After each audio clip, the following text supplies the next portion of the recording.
ბათუმში სვიშევსკის ქუჩაზე სამხედრო დასახლებაში მცხოვრები ლორთქიფანიძეების ოჯახი დღეს გასახლებას გადაურჩა. ოჯახს საცხოვრებლის დაცლის მოთხოვნით კერძო იპოთეკარმა მიაკითხა. საცხოვრებელში მისულ აღსრულების ბიუროსა და პოლიციელებს წინააღმდეგობა ოჯახთან ერთად ადგილზე შეკრებილმა მსგავსი პრობლემების მქონე მოქალაქეებმა გაუწიეს.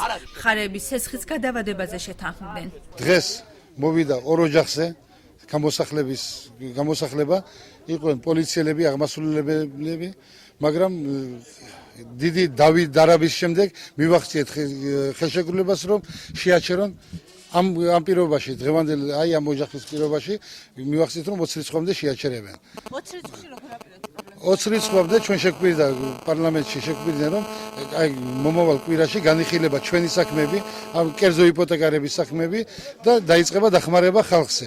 იპოთეკით დატვირთული სახლების მეპატრონები ამბობენ, რომ თუ კი ადროებენ, ისინი სესხს აუცილებლად გადაიხდიან, საცხოვრებლებს კი არ დათმობენ. არის დაპირებები, არის რაღაცას მიღწევები, მაგრამ ამ მევახშეებზე ერთადერთი რაღაცა პატარა მოითმინა, ამდენი თუ ითმინენ, ცოტათი მაინც მოითმინონ, კიდევ მოითმინონ და თუ თანხები უნდებიან, დაუბრუნდებიან. თუ სახლები უნდებიან, არ დაუბრუნდება არც ერთი სახლი.